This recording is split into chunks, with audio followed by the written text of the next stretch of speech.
you want to say, make sure it's okay for the public. Okay, we're on. The internet is working. The reason is very simply is that upstairs we managed to get our what do you call this upstairs? We got a inverter in now for as long as it will work, because we used to have an inverter and that inverter unfortunately stopped working eventually, thanks to all the load shedding. It eventually finished itself. Okay, so now we're back and let's talk about Lag BaOmer because we intended to talk about it yesterday. And thanks to my digressing here and there and everywhere, we wound up not talking much about Lag BaOmer, which is fine. We'll talk about it today because today indeed is Lag BaOmer. That's a reminder to mute everyone, or everyone could just mute themselves if you're on the Zoom. And if you're here with us in person, you don't have to mute. You could just, well, maybe mute too, but raising your hand, just a little protocol of, so I know that you want to mention something. Let's talk Lag BaOmer. Look at the screen. You have the Lamed and the Gimel, however you want to pronounce it. The traditional way is Lag BaOmer. Literally means, I don't know what lag means, but lag is the numerical value of 33. That's what it is. It's the 33rd day of the Omer. Some say Lach BaOmer. Maybe it's a day to laugh, to rejoice, to celebrate, which it is indeed. And we'll talk about that. Yes. Also true, yeah, because we burn fire. So it's a Lag BaOmer and it's a Lach BaOmer because we are both. We rejoice, we are happy, we laugh. So there's lots of reasons to call it. But as we know, certain festivals are of biblical origin. For example, we were talking about Pesach Sheni. That, although it's not a very renowned holiday, it is of biblical origin, actually. It's in the Torah. We talked about that yesterday, so we're not going to go back there. But there's rabbinic holidays, such as Hanukkah and Purim. And this is not a rabbinic holiday either. It is mentioned in Jewish law. It is talked about in the Talmud, but it's not like an official holiday. It's not a festival per se, but it's a day of significance in our tradition, and it's celebrated with great joy and fanfare. And anybody who was with us last night at the Great Park Shul, I know a lot of people didn't come because they were worried about the weather, but the weather worked out perfect. The rain stopped by 5 o'clock. And the weather was beautiful. Unfortunately, there weren't that many people. It was a much smaller crowd than I ever recall seeing at the event, but it was very special and very nice, and it was really great. And please God, we get many more times to celebrate. And the food was fabulous. They even came up with a system where you pre-buy or you buy outside a ticket and you get it and the food's ready instantly, unlike the long lines in the past. But what's all this celebrating about? What's it for? Let's focus on a few of the things that it celebrates. There's a lot. My parents' anniversary, as an example. My brother's and sister-in-law's anniversary. And many other people who got married on this day. But why are they getting married on this day? Well, essentially, if we go back in history, there was the plague, the devastating plague that caused the death of the 24,000 students of Rabbi Akiva. And that's one of the reasons that there was mourning. Maybe we'll get a chance to talk about the cause of the death. I mean, the cause very simply was a plague. But in Judaism, we don't just say there was a plague and they died, there was COVID and people died. We understand there's always a deeper significance to it. And when something tragic happens, or when something positive and good happens, for example, like I said, it's the students of Rabbi Akiva. So let me tell you one of the stories about Rabbi Akiva. Rabbi Akiva had a daughter. And astrologers told him that his daughter was going to die on the day of her wedding. And he didn't want to disappoint her, didn't say anything to her, but you can imagine how worried and concerned he was, that immediately the day after her wedding, he came in the morning to see how she's doing. And he was amazed to see she was okay. So now he didn't know that the astrologers get it wrong. And I guess they were doing some work in the house. She pulled out the pin that was holding her sheitel. Or I don't know if it was a hairpin or what. Don't know if they had shaitels back in those days, but it says she pulled out her hairpin. And as she pulled it out, there was this gas, there was a fright. She pulls it out of the wall. She sees a dead snake. And that's when Rabbi Akiva realized, shoot, these astrologers were not far off at all. But obviously her life was saved. And he then went to tell his daughter, you know, your life was meant to be terminated yesterday, according to the astrology report. What did you do? He asked her. I want to know, what significant, special thing did you do that your life was spared? Literally. Well, she said, she tried to think and then she figured it out. She said at the wedding, there was a poor man who came in and everybody was busy dancing. It's a big mitzvah. Ketzad maraktim lifnei kala, the joy of dancing before chassan and kala. And she said everybody was busy dancing and celebrating her wedding. And nobody paid attention to this impoverished man. But she noticed him. She noticed how he was hungry. She went to the buffet. She got him a plate full of food. She helped him to enjoy it. She said, no doubt that act of generosity, of kindness, is what saved her life. And from this, the Gemara concludes, tzedakah tatzil min hamaves, that greatest charity, it can save one from death, which it did to her, saved her from dying. So here you have a story that something good happened. Her life was spared. And Rabbi Akiva asks her why. There must be a significant reason for it. And indeed, there was, that she did an act of charity, of kindness. So, of course, when something good happens, something out of the ordinary, you get a bonus. What did I do to deserve this? How did I earn this? Why is this windfall coming my way? And God forbid the reverse. Conversely, if something wrong happens, one has to ask themselves, why? In the case of Rabbi Akiva's students, they were dying because of a plague, but they knew there must be something deeper. And the Talmud tells us, and I will put the text on the screen later, that it was because they didn't treat each other with respect. So they were dying during this period. Lag BaOmer is the day that this plague came to an end and they stopped dying. Well, on this day, one of the great sages who survived, who didn't die in the plague, but died eventually, was the student Rabbi Shimon Bar Yochai. Rabbi Shimon Bar Yochai did not want his day to be a day, his passing, the anniversary, his yortzeit, to be one of mourning, but rather of celebration. And in general, although we mourn and we cry when a person dies, and usually it has to do, unless God forbid it's, a tragic situation, but in a sense, any death is tragic.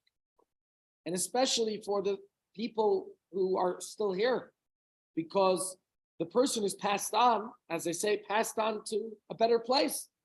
But what about us who are left here? We miss them immensely. Yesterday, a great rabbi, Rabbi Akiva Wagner, passed away. And he was a Rosh Yeshiva, head of a big yeshiva in Toronto. His brother is the head of the Chabad Yeshiva, one of the Chabad Yeshivas here in Johannesburg. And I didn't know him that well personally, but a lot of my friends were his students. Many of my classmates went to his yeshiva for a year or two or three because they found it to be a place to study with that embrace, that was very caring and loving.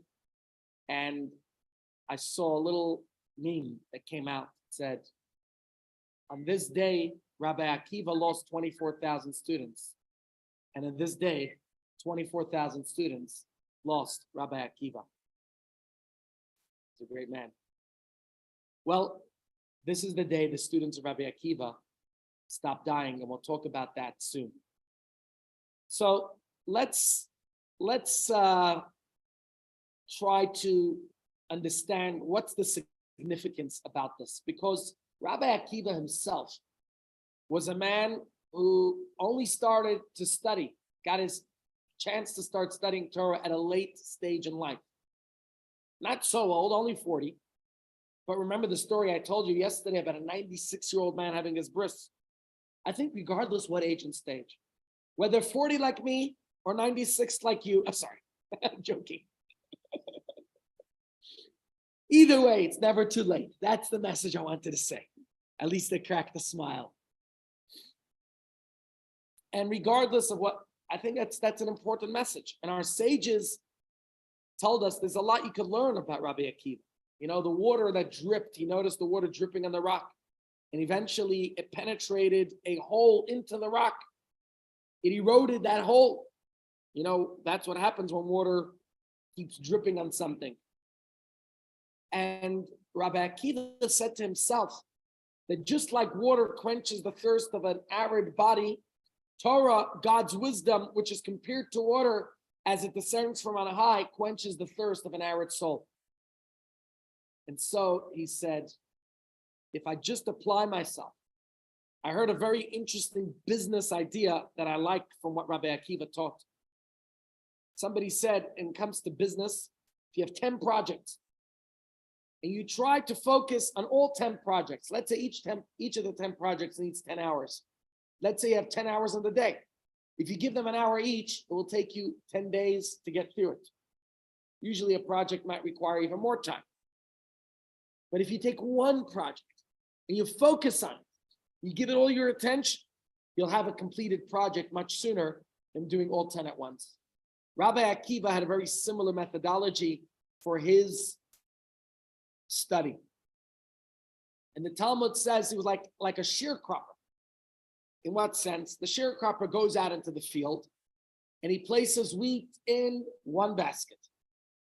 And then he puts barley in another basket. And he takes spelt and he puts it in the third basket. What else does he got out there? Beets, maybe berries, maybe other fruits, vegetables, and each one is compartmentalized in its right basket. What happens when he comes home? He's able to organize everything and put them in its right place, because to begin with, it wasn't one big mess. I'm looking at, we're trying to move homes now. We can't get occupation until transfer comes through. I don't know when that will happen. For the last 3 weeks, I've been told that by this end of this week. So I'm being told it will be at the end of this week. Who knows? Don't know when I'll actually be able to move. I hope soon, because my landlord wants their place back, and my family wants to be settled. But one thing they allowed us to do this week is to start moving some stuff in. Oh yeah, I didn't follow the advice of Rabbi Akiva. Because what happens? Just take all the stuff and bring it in. Now what do you have? They don't want us settling into the house yet. You can have a space in the garage. So what does the garage look like? Everything is everywhere. Not so easy to compartmentalize when you do it that way. The only thing that I tell myself now is that once I'm taking things out of the garage, only things that have a place. The rest, we're going to have to, I don't know where it's going to go, to the junkyard, right? Got to be a little bit more minimalistic. Declutter. Rabbi Akiva was teaching that by compartmentalizing, he wasn't talking about organizing stuff, maybe that too, but to Rabbi Akiva, he would study the different disciplines, the different category subjects of Torah. And he said it was overwhelming to study everything at once, like when you just make one big pile.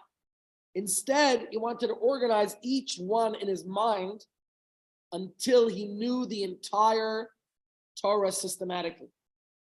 So this business idea that Rabbi Akiva taught, by compartmentalizing, get through one area, study it, understand it, know it, and then go to the next area. He was very detail oriented. And what's interesting is there's a story in the Gemara that Moshe Rabbeinu went on high when he went to receive the Torah. And he was looking into the future. And he sees a man who is deciphering the little crowns on top of the Torah. In Torah letters, each of the letters have these little, they're called tagim, little crowns. He said, who's that? Hashem says, that's Rabbi Akiva. One day, this great sage, now just imagine Rabbi Akiva, until the age of 40, everyone says, Allah Yutzlach, they call him. This guy, this ignoramus, he's going to become the great sage. How would he ever become a great sage? What does he know? He's ignorant. But never say never, don't give up. You know who else? Not till 40, but one of the other great sages that we just celebrated 2 weeks ago. And the day after I gave a share, I think he had a much better share elucidated by Rebbe Miriam here. The share about Rambam. Rambam struggled with his studies as a youngster, and they wanted to give up on him. He's not the only one. There was another great sage, and I'm forgetting which one it was now. Was it Rabbi Akiva Eger? No, I don't remember which one. One of the more contemporary sages. I'm talking about 20th century, early 1900s. Forgetting which sage it was. You'll have to forgive me. This great rabbi, he was known to be very welcoming and embracing and accepting of all of his students. Somebody asked him once, why? Why don't you just focus on the brilliant and the bright ones? He says, let me tell you something. When I was a young boy, I was struggling in Cheder. He was growing up in Lithuania, and he heard his parents one day talking. And his parents said, you know what? Their son is not doing well in the Cheder. And the teacher suggested, why don't they take him to a trade school? What do they call those schools? There's a name for it. I know there's a big one in Kfar Chabad in Israel. Basically, it was a great idea that they used to have back in the day. Not so much of it today going on here. I don't know of any in Joburg. But what they would do is that if a child was not succeeding in Cheder, if it wasn't for him, he's not learning Gemara well, he can't concentrate, he can't focus. Don't waste his time on that. Instead, teach him a trade, take him to a trade school, and can learn to become a blacksmith, a lumberjack, whatever part of a locksmith. Teach him a trade, he'll get good at that, and he'll start making a living. He doesn't need a mutzezich, mutzezich, it's a nice Yiddish word, struggle and have trouble in school. Let him learn a trade at a young age. And that's when this young man said to his parents, no, please don't do that to me. Give me another chance, I promise. He tried really hard, and he focused, he didn't want. And somebody said to him, what would have been wrong had you become a woodcutter? Had you become the locksmith? Had you, whatever trade you would have learned, so you would have made a parnasa, nothing wrong. What's wrong with that? There's many good people out there. There's nothing wrong with the world needs the wood choppers and the water carriers and all the other professions, right? He says, yes, you're right. But what would have ever happened to this man? Wrote many books. And again, if I remember which book he wrote, I'd be able to tell you. If I remember who he was, I'll tell you which book he wrote. He says, but what would have ever happened? Were there that potential that I could have written all these? And therefore he says, I never give up on a student. I never despair. Every single person has potential in them. If they want, we're not forcing somebody to stay in yeshiva if that's not where they want to be. But if they want to be there, I give them the chance.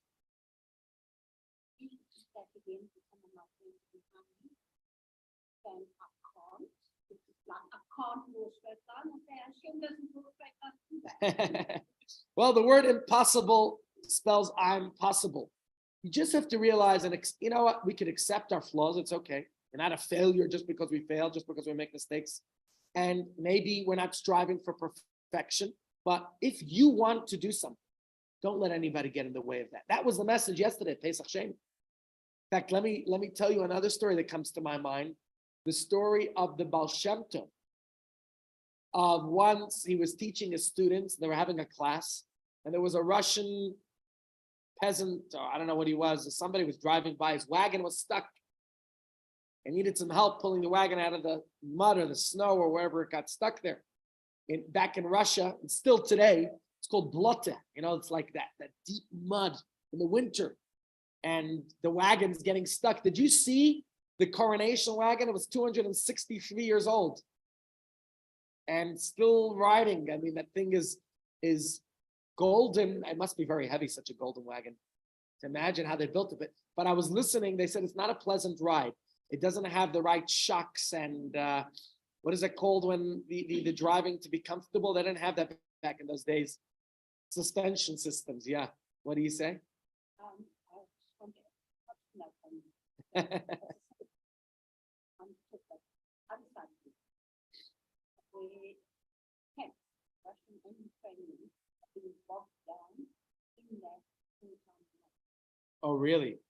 Very interesting. In Kiev, it's happening. There was an attack yesterday in Kiev, my ancestry home. Well, not Bardichev, Mezhebush is not far from Kiev. It's in Ukraine, actually. And there in Mezhebush, the Baal Shem Tov was teaching the students, and this wagon driver comes by.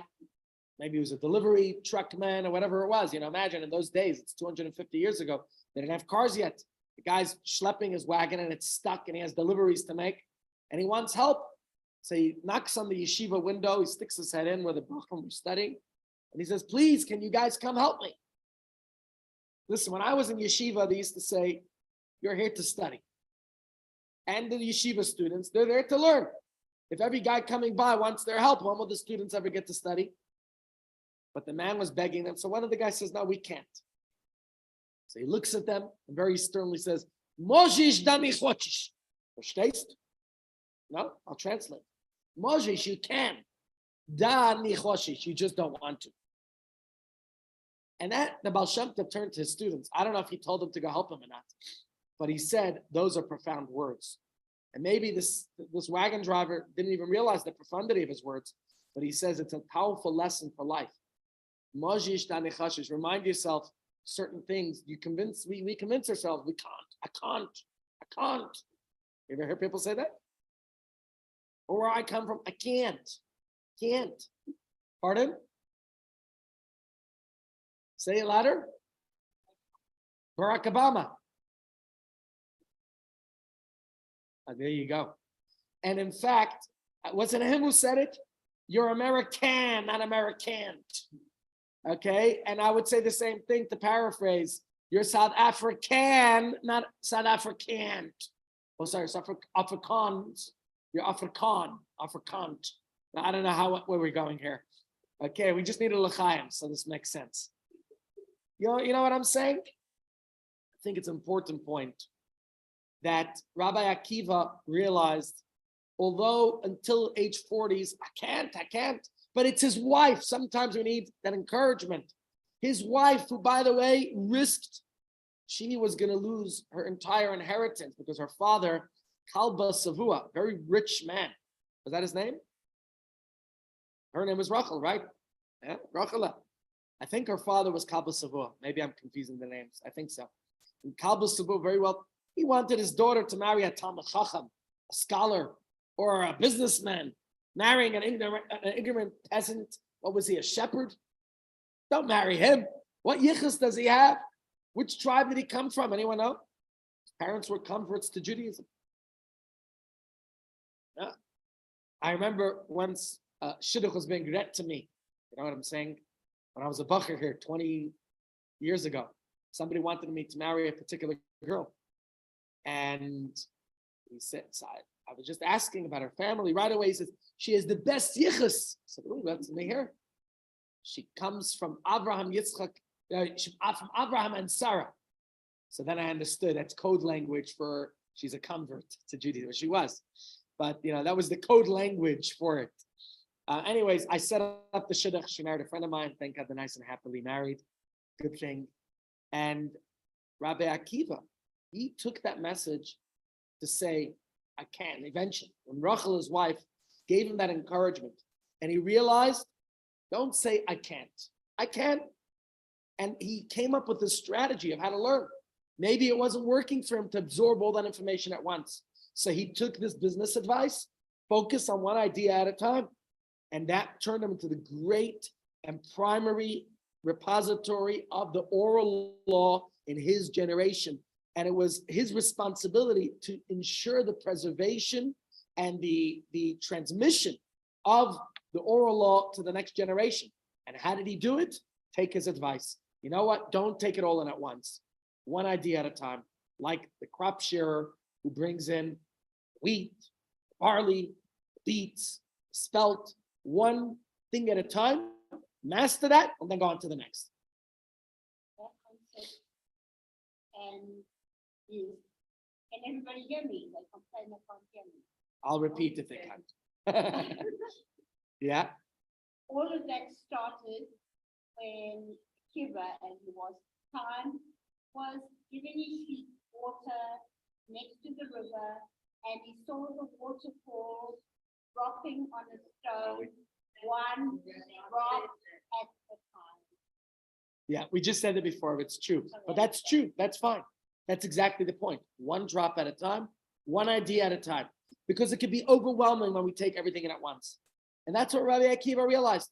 His parents converted to Judaism. They couldn't teach him everything. They didn't know everything themselves. Because, by the way, to convert to Judaism, the idea today, the base that makes a person study and learn, and there's good and there's merit in it, and it's understood because there've been too many conversions which prove to be not insincere. But ultimately, to convert to Judaism, you don't have to know the whole Torah. You don't even have to know everything the base that makes you know. I mean, it's enjoyable, especially if you attend Miriam's class in the conversion course and you learn lots and it's fascinating. But guess what? That's not required to become Jewish. You know what you need to do to become Jewish? Accept Torah and mitzvahs, accept the Jewish lifestyle. And then when immerses in a mikvah, so here they sort of reverse engineer it now. They say, you know what? Study it all, and then you'll know what you're accepting.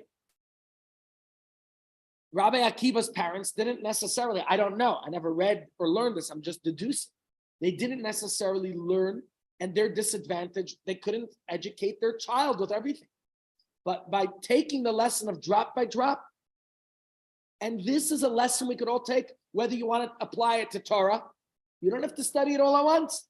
Take one area, or apply it to business, or apply it to moving a home, or apply it to any mission you have in life. One thing at a time. Categorize it, and you'll get there. It's a good idea. Take that from Rabbi Akiva. His wife certainly got this car, and he said it. He gave her all the credit. He said, what I know and what all my students know is all credit to her, he said, because she encouraged him, and to see what encouragement can do.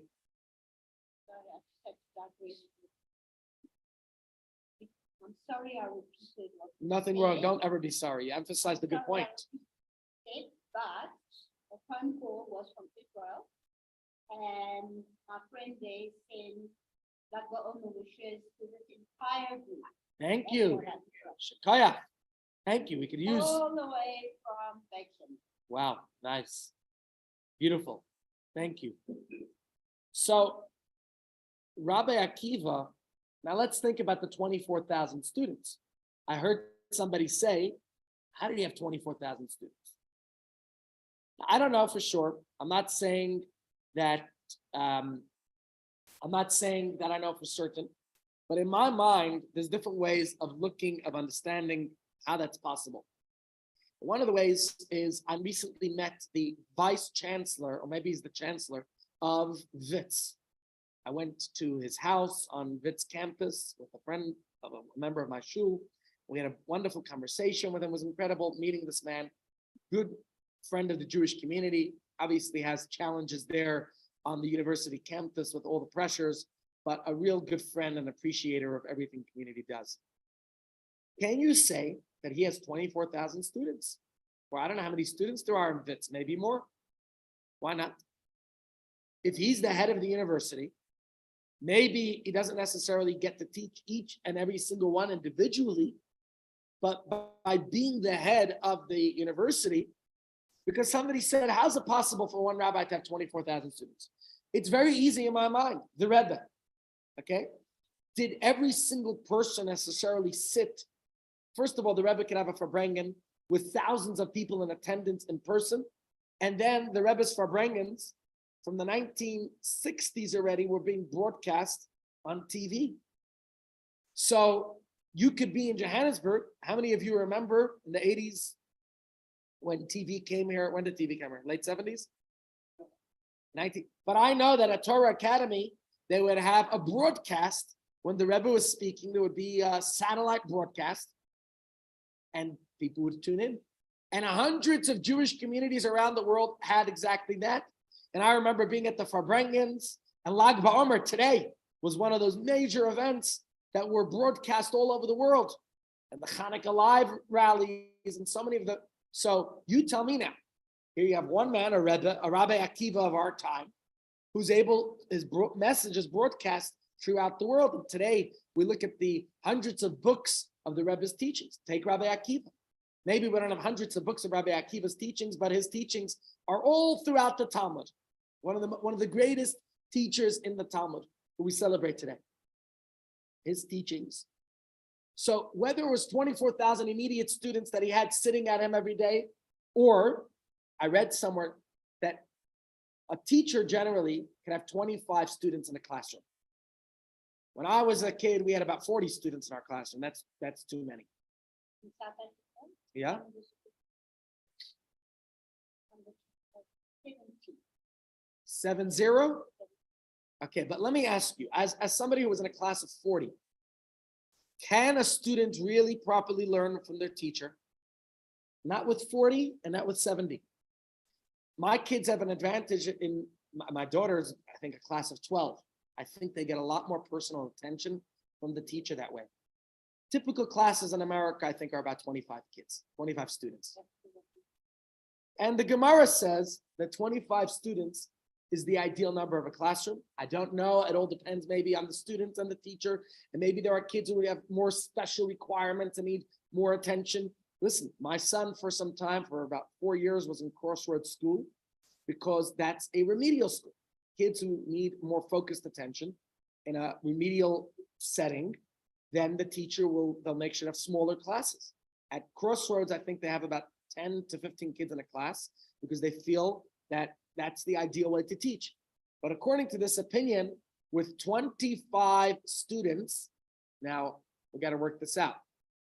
How many, each of those students, if you have 1,000 teachers, you have 25,000 students. So maybe there were 950 teachers, but whatever the case is, we don't know exactly what it means, 24,000 students, whether he was teaching them individually or all together.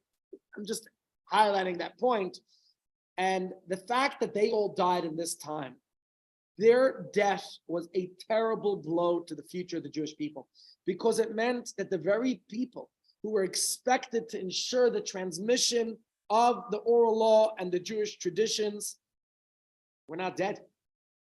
They were gone, finished. And so the survival of Judaism was at risk.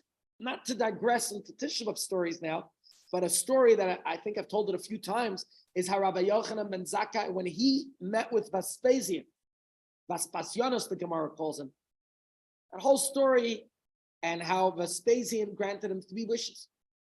And even Rabbi Akiva was upset with Rabbi Yochanan ben Zakkai why he didn't ask him to spare the temple. I don't know if Rabbi Yochanan ben Zakkai said these words or if it's attributed to him, but he didn't believe that the future of Judaism would be preserved by the bricks and mortar of a building of a temple. Shrines are not what guarantee the future of a people. But what does? The teachings, the Torah. And that's why all 3 of Rabbi Yochanan ben Zakkai's requests had to do with the perpetuation of the teachings of the Torah. That's why the famous request he said was, Ten li Yavne v'chachamah.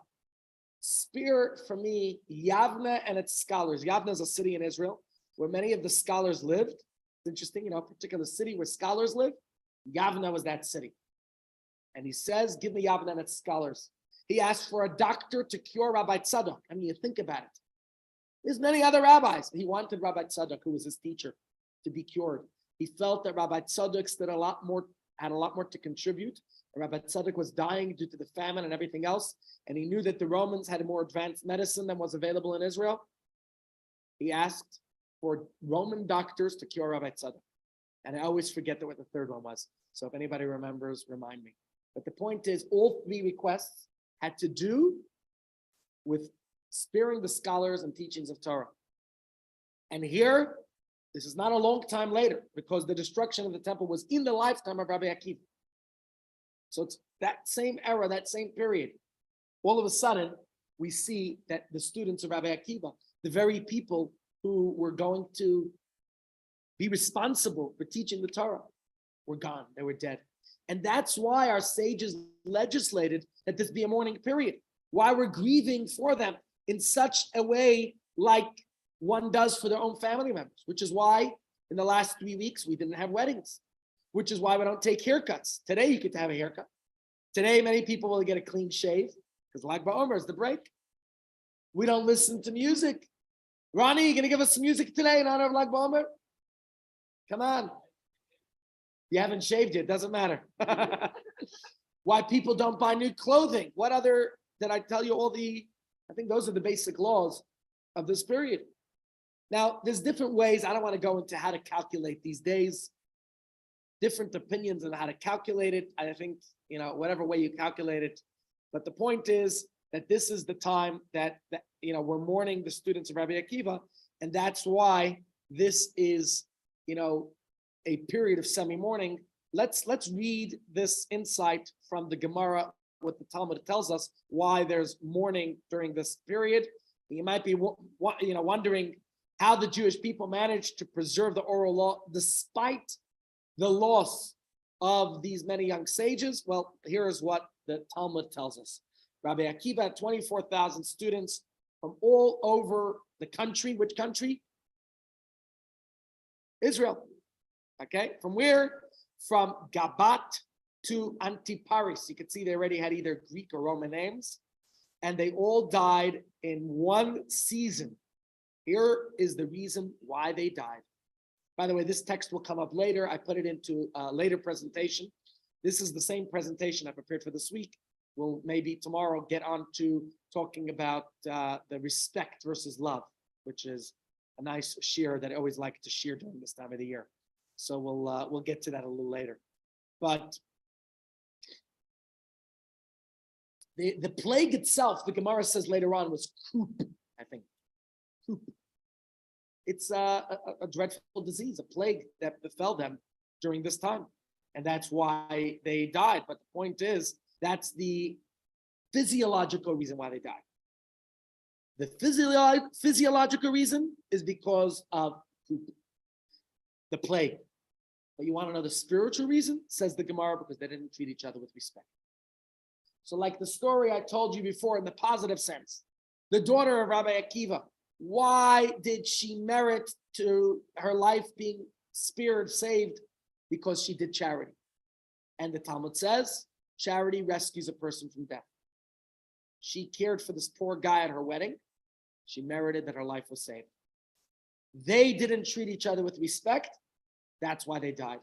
Now, it's never for us to point the finger at somebody else. Remember, always you point the finger, you get to be coming back at yourself. But the sages of the Talmud always looked for the spiritual reason why anything good or bad happens. And therefore, the Talmud continues, the world was demoralized until Rabbi Akiva came to our rabbis in the south and taught them the Torah. Who were the rabbis in the south? They were Rabbi Meir, Rabbi Yehuda, Rabbi Yossi, Rabbi Shimon. You know who Rabbi Shimon is? Bar Yochai Nimshachta Ashrecha Shemen Sason. We're going to get to him in a moment because today is actually his yahrzeit. He passed away on this day, Rabbi Shimon.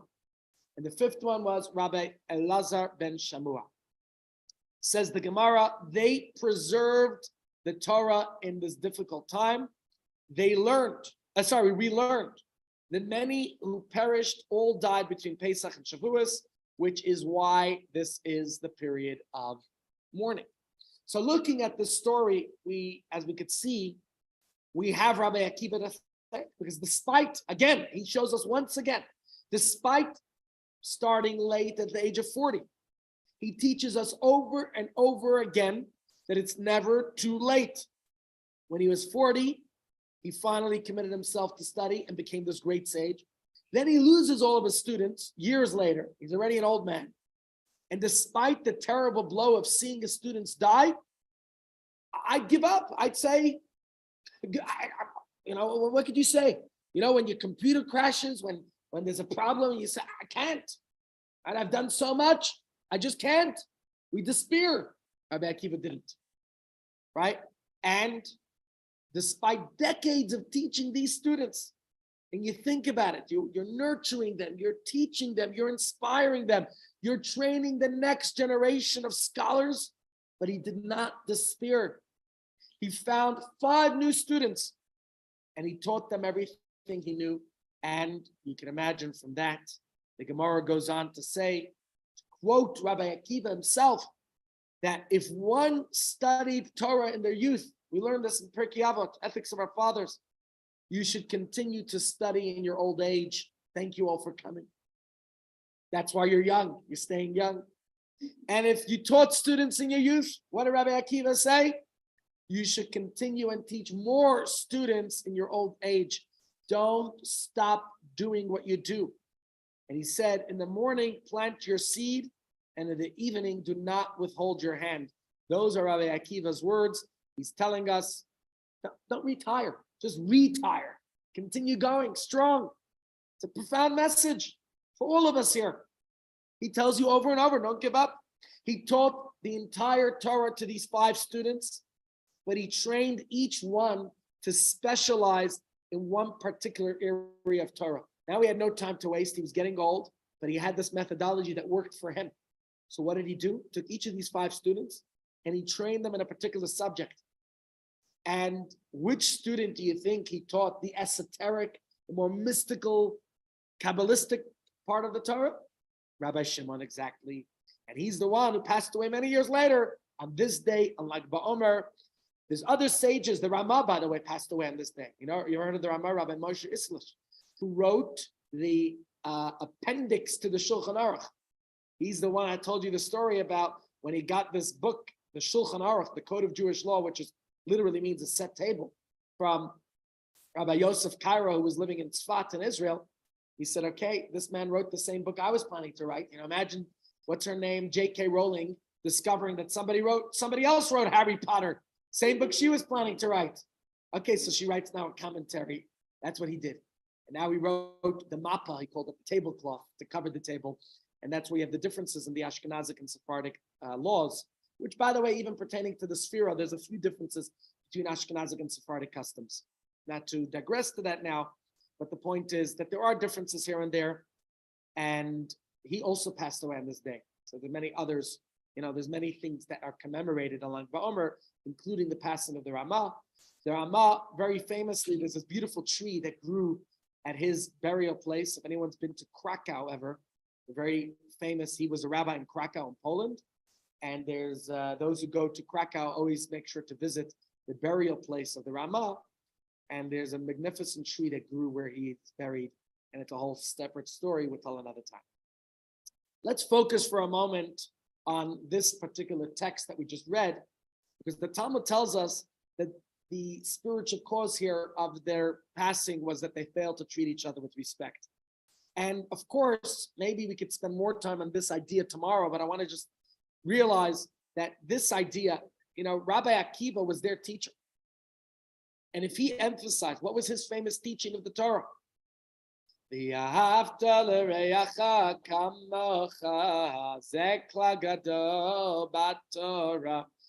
Akiva taught. His favorite verse of the entire Torah was where Moshe gives God's message to love your fellow as yourself is the most fundamental, important principle of the entire Torah. So how is it possible that Rabbi Akiva's students failed to absorb what their teacher considered to be the most important principle of the entire Torah? Yet his students, how are you a student of a teacher if you don't live up to what your teacher's saying?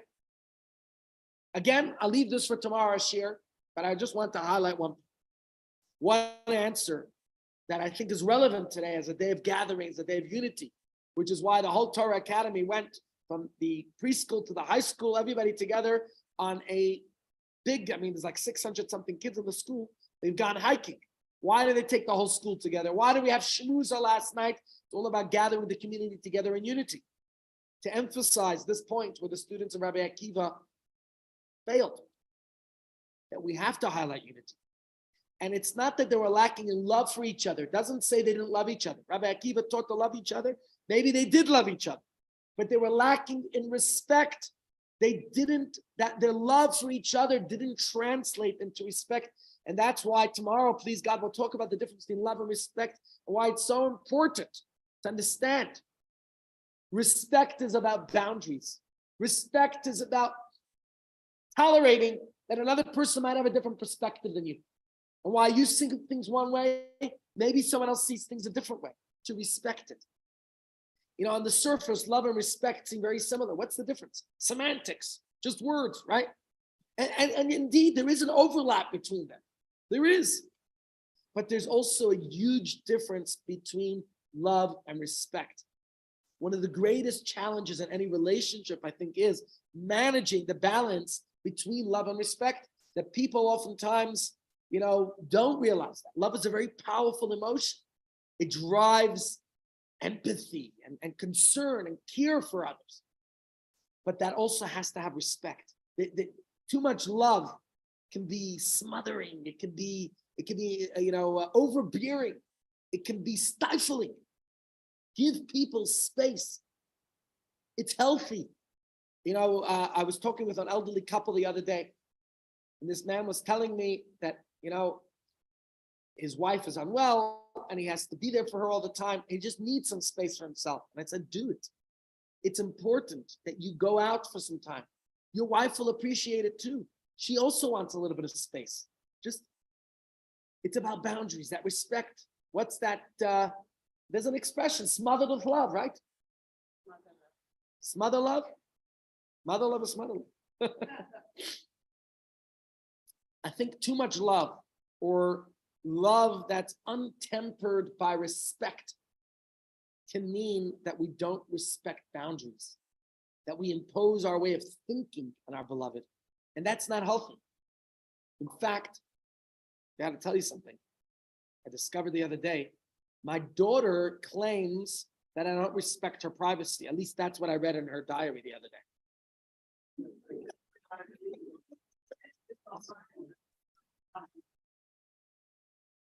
It was just a joke.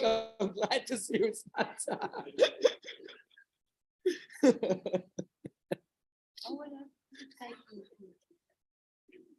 Please don't tell me. I was joking.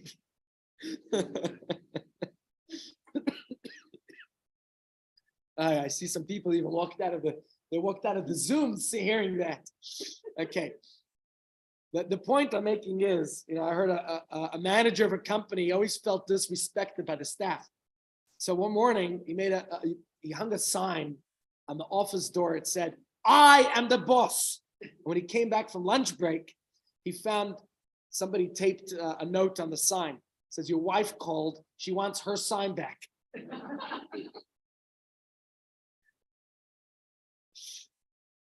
My friends, we'll talk more about this tomorrow because this is really tomorrow's share. But I do want to talk a little bit about it today while we're on this topic. Respect gives the people we love the space that they need to make their own decisions, to walk their own path. It's not easy always. I mean, I'm a parent with teenage kids. And, why don't you let me do this and do that? And, you got to find, on the one hand, a parent has to, out of my love for my children, I want to put them in the right direction. At the same time, I guess we need to respect them and that their opinions, even if we don't agree with them. Now, there are certain things that I won't tolerate, I'm just thinking here while I tell the joke. Sometimes you have to tell your child what's right and what's wrong, because that's your responsibility as a parent. But you also have to let them pave their own path. So it's about finding that balance, love and respect. But respect is also not enough. Because imagine watching someone jump off a cliff. You're respecting their wishes. Huh? Respect them. So respect also, you don't say I'm not going to intrude in their privacy because I respect them. So there has to be that balance, which is, by the way, why when we go through the 49 days of counting the Omer, every day has another sphere of another sphere. The two have to be combined. You can't, easy ones are Chesed and Gevurah, the more complicated ones, but every day there's a message. The Chesed and Gevurah, the easy ones. Chesed, as I'm being kind, I'm letting everybody can do what they want. I'm a nice guy. But if you don't temper with Gevurah, with some discipline, what's going to happen? If we really had the time, we would go every day through every single one of those spheres. Maybe next year. For this year, it's too late, but maybe next year we could do that to show you how every single one of the spheres connected with each other. On our shul group, there's somebody who posts a video every day. Sally Zaslansky posts a video from the Meaningful Life Center, because Rabbi Simon Jacobson, who runs the Meaningful Life Center, wrote a book on counting the Omer. And he actually gives you a meditation for each day on combining the two spheres. I haven't read the book this year. I haven't done that meditation. I read it every day, the inside, when we count the Omer. It's a calendar of the sphere to Omer. It's incredible. So had I read it this year, I've read it in previous years. I usually try to just take some time each day. And it gives you how each sphere works with the other. And you can really temper one's. But anyways, that's not the point of today's topic. Maybe between now and Shavuos, we can still do some of them. But respect is, like we say, respect is not enough because you can't just respect somebody's wishes if it's a danger to themselves or others, right? So there's this tension between love and respect. We have to love people and respect their wishes. We have to respect people that out of love, right? Too much of either of them can throw off a relationship, which is why the Spirit tells us that every day they're intertwined with each other. The key to a healthy relationship is to find that proper balance between love and respect and between each and every single one of the 7 spheres, right? Because that love, if it's smothering love, it can smother, and the same thing, respect. Each one of them, respect alone could be very distant. It could be uncaring. You need the balance. Now let's apply that to the students of Rabbi Akiva. The Talmud doesn't say they were lacking in love for each other as their teacher taught his favorite verses. The Talmud says they were lacking in respect. And this tells us that Rabbi Akiva's students did not fail to learn Rabbi Akiva's teaching to love each other. But where did they fail? What does the Talmud say? They failed to balance it with respect. That's where they failed. And the Rebbe explains that it's human nature. Each of the students had this unique, nuanced understanding of Rabbi Akiva's teachings. And because each one of these 24,000 students was imbued with a deep love for each other as their teacher taught, they were anxious to share their unique understanding and their specific way. And the expression, my way or the highway. Unfortunately, that may have been applied to them. That, if others were resistant to their view because they persisted in clinging to a perspective that was theirs, there was a lack of tolerance. Maybe out of integrity. Integrity says, I know it best. They're being real to themselves, but they weren't tolerating another person's. They were incapable of respecting the other person's perspective.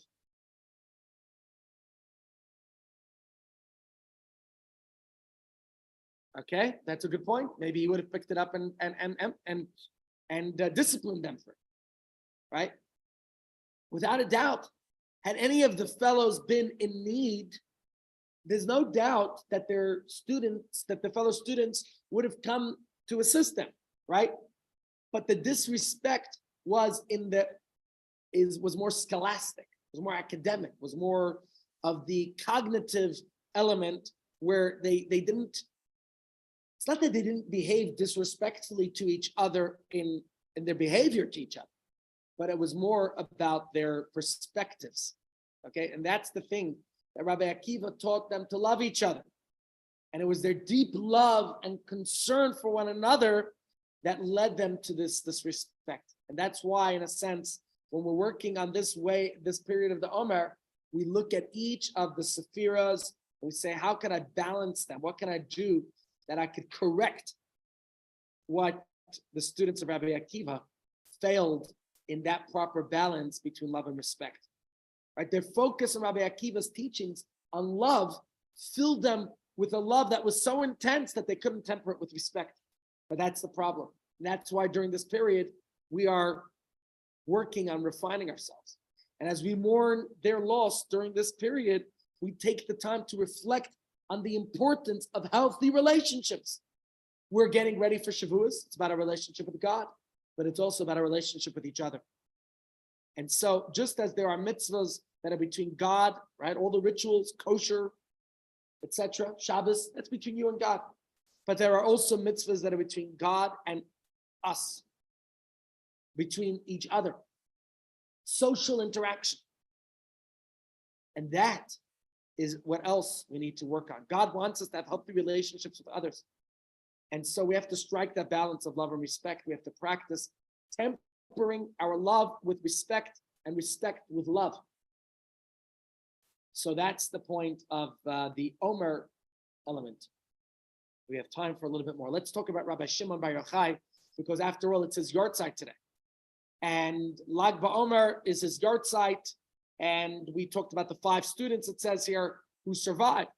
Rabbi Shimon lived a long life and successfully disseminated everything that Rabbi Akiva taught him. He was well known for his teachings of Talmud and Halacha, but he was best known for his teachings of Kabbalah. Yeah. What's that? Double 4-letter word. You know, the 4-letter word you're not allowed to say in Yes. society. Yeah. Kabbalah's got 4, double 4. Double 4 letters. Okay. Well, yeah, there's certainly a lot of people who have their fear and their trepidation, and for good reason. You know, the Talmud does say that one shouldn't be studying Kabbalah till the age 40. And the idea behind it is not that 40 is a magical number, but hopefully by that point one understood and had a fundamental ground, what would you call it? The primary understanding of Judaism, and now they're ready for the deeper, more mystical elements. And the book that's attributed to him is the Zohar, although the Zohar was published many years later. But the Zohar is attributed to Rabbi Shimon Bar Yochai. I don't know if it's actual teachings or based on his teachings. That's a separate discussion. But what does Zohar mean? Most people say Zohar is mysticism. Zohar literally means a radiant, shining light. That's it. And the Zohar itself, it describes the remarkable fashion in which Rabbi Shimon himself, the way he passed away. And it says that on the day of his passing, he proclaimed that he had received heavenly permission to reveal mystical secrets that he wanted to share his entire life, but they were prescribed by heaven. He wasn't allowed to. And then on the day of his passing, he revealed these deep, mystical, celestial teachings that's part of the reason why we like those fires, because the fires symbolize the brightness of his teachings. And it says, in fact, that there was this great light that enveloped his bed, and the students could hear him, but they couldn't look at him. It was a shining bright light. Yep. So his last words were from Tehillim, where he said that Hashem commanded the blessing of eternal life. And of course, eternal life is also a euphemism for moving on to the next world. And the Gemara goes on to describe, I don't want to read all the description to you, but the whole thing about his passing and why it became, although they mourned him, but he asked that it should not be a day of mourning, it should be a day of celebration, which is what we do to this very day, celebrate his life. So that's another aspect of this day of Lag BaOmer, celebrating the life. In fact, he used the word Hilula, which means a wedding in Aramaic. Hilula. And in fact, he gave a teaching, very profound. Yom Hilula, a wedding day. And in fact, Rabbi Shimon taught his students that this life, this world, is like a wedding feast. What did he mean when he told the students this world is like a wedding feast? Huh? Well, he actually said these words. Chatoy fa'achol, chatoy fushtei. Grab and eat, grab and drink. If you've ever been to a Jewish wedding with a buffet, that's chatof. You know, the people grabbing and stuffing them. Is he really giving this insight that you have to be gluttonous, that you have to stuff your face? But he was telling them that just like you come to the wedding, you know, especially here in South Africa, I discovered there's a difference between American waiters and South African waiters. I haven't spent all that much time in Europe. I spent a year there. I don't remember what they're like. In Europe, they pretend to be very elegant. In South Africa, you fill up, this is what happens at a wedding. Fill up my plate, put it down at my seat, go to get a serviette or something, because somehow the serviettes are not on the table. Come back, my plate's gone. I only just got this experience that here over and over again, that I believe it's a South African thing. You know, Rabbi Shimon was telling his students, the food is here, it's going to disappear, right? Somebody's going to empty the buffet, your plate's going to be cleaned away. He's telling them, not that you should be gluttonous and not that we have to be stuffing our faces. I don't think that was his message. But he's telling them that this world is like that.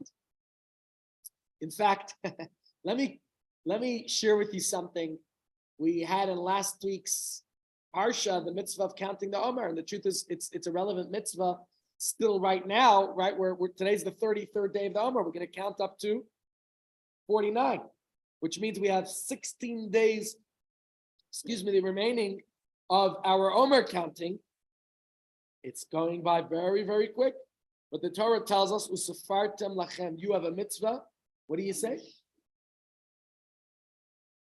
Right, but there's the 49 days of counting. The 50th day is Shavuot. Right? Exactly, because the 50th day will be the day we celebrate the birthday of our people. I hope you'll come join us for some good cheesecake and ice cream. That's how we celebrate on Shavuot. But the Torah says,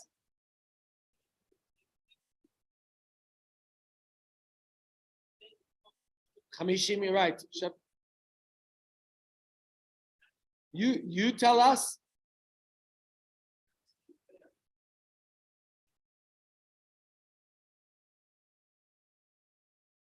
I don't have an answer because it says Sheva Shabbatot Mimot. It should be 7 complete weeks. That's 49 days. 49 days. The 50th day is the day of the celebration. That's day 0. That's the big day. It does. Yeah. Okay, Rabbi Haller is going to give us an answer in a moment. Ronnie's asking, it says in the Torah, Safartim lachem chamishim yom, you should count 50 days, yet we only count 49. Now, 49, I can tell you, is, it says, Sheva Shabbatot Mimot, which means 7 complete weeks. So that's 49. The 50th day is already Shavuos, but maybe there's an answer that Rabbi Haller has.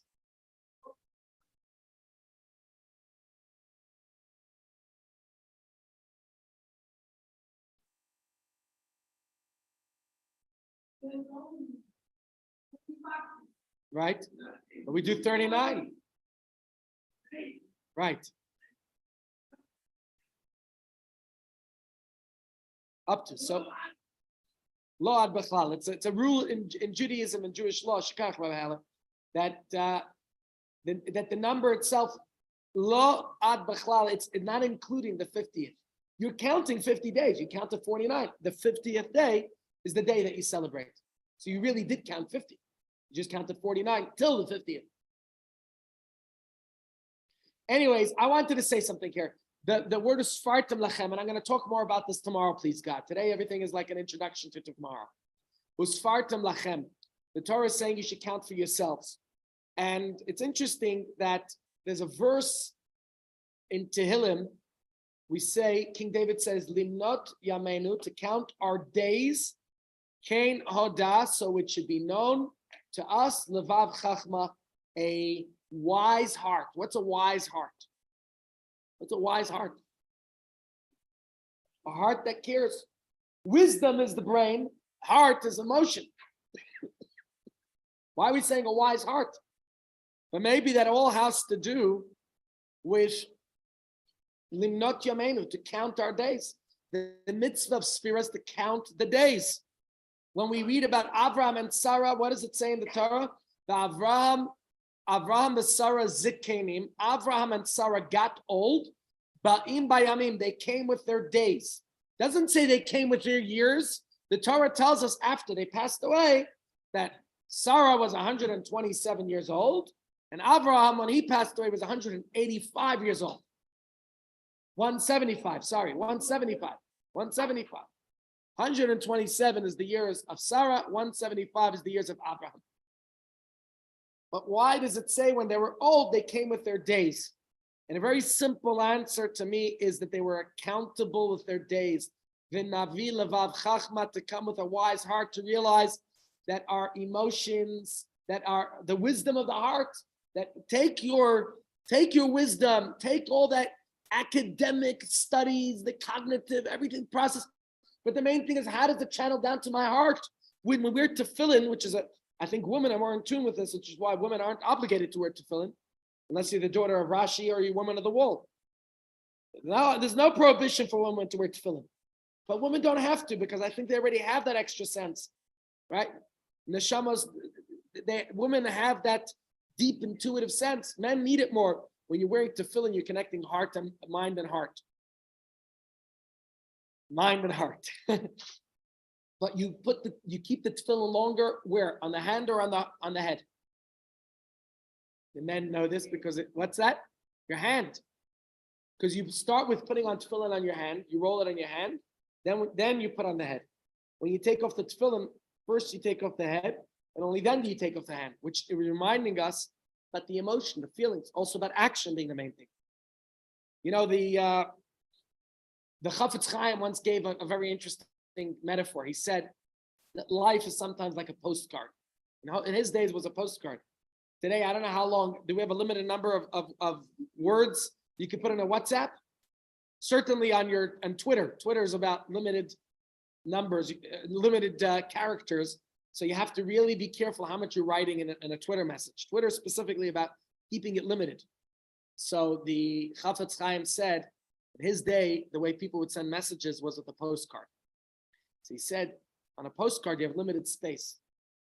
So you start writing, and if you're clever, if you're wise, you cheshbon, you calculate how many words you can put into the postcard. Otherwise, what's going to happen? You're going to run out of space very quickly. You're going to say, oh, I should have written the most important things. Instead, I wrote all this nonsense. I don't know if people still send postcards. When I was a kid, we used to do postcards still. Yeah, we even had pen pals across the world. Exactly. And then you start writing on the side, says the Chafetz Chaim, the same thing. In life, we wind up we forget about what's most important, and only towards the end, one of the guys who used to come to the shir used to tell me, Rabbi, you know why I come to your shir? Cramming for the finals. So let's conclude here for today. There's a lot more to talk about. I think tomorrow we'll have to, we'll leave the rest of what I wanted to say about Lag BaOmer maybe for after Lag BaOmer. But the point is that we need to balance our life of heaven and earth and of love and respect. And maybe tomorrow's shir will focus more on those ideas of love and respect that I really wanted to get to. And some of the other, maybe we'll also talk a little bit more about Rabbi Shimon and messages and lessons from him. You know what? Let's talk about that. We could talk about love and respect maybe next week. And then then we'll start getting ready for Shavuos, because Shavuos is coming up. And I feel like we never give enough time to Shavuos. So please God, next week, I'll focus more on Shavuos related classes. This way we could get ready for Shavuos nicely. And then after Shavuos, we could go back to our study. We were doing Book Smart and looking at different aspects of the Talmud. And I promised you to talk about dreams and astrology and supernatural. We could get all that stuff after Shavuos. Yeah. You promised that you do I told Vusi to have them. Did he not take them out? Vusi, I'll tell him. I'll remind them again now. They're right here. They're sitting right here. They're in the coffee room. Somebody just needs to remind in the morning. I reminded him yesterday. So I'll remind Vusi again now, and then you'll remind him in the morning, because I don't know what time I won't be here in the morning. But if you don't see me here, you just remind them and say, Vusi, they're sitting right over here behind this wall in the coffee shop. Just ask Vusi and I'll take them out for you. All right. I told Vusi yesterday, so he must have forgotten somehow. All right. Thank you all. See you all tomorrow.